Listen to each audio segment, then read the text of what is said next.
Hello! ఎన్ని కర్రీలున్నా chicken, mutton ఏదైనా సరే అప్పుడప్పుడు ఏదో ఒకటి తినాలనిపిస్తది.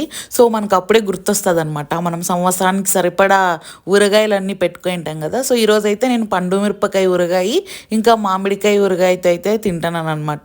ఇంకా ఇవన్నీ కలుపుకున్న తర్వాత ఇందులో కొంచెం నెయ్యి పడితే ఉంటది. అద్దిరిపోతది. అండ్ పండు మిరపకాయ పచ్చడి చాలా చాలా టేస్టీగుంది.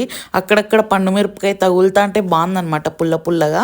మీరు గూడా ఎప్పుడన్నా ఇట్లా టైం పాస్ అవ్వనప్పుడు, బోర్ కొట్టినప్పుడు, లేకంటే చికెన్, మటను, నార్మల్ పప్పు, రసం అట్లా అన్నీ బోర్ కొట్టినప్పుడు ఇట్లా మంచిగా ఇంట్లో ఉన్న ఊరగాయలు అందులోకి నెయ్యేసుకొని తినండి అద్దిరిపోతదనమాట.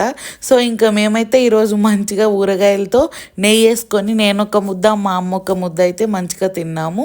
మీకు మామిడికాయ పికిలంటే ఇష్టమా? పండు మిరపకాయ పికిలంటే ఇష్టమా? టమాటా అంటే ఇష్టమో కామెంట్ చేసేయండి. అండ్ మీరు గూడా ఏదో ఒక ఇంట్లో ఉన్న పికిల్లోకి నెయ్యేసుకొని ఇట్లా ఒక ముద్ద అమ్మకు పెట్టి మీరు తినండి.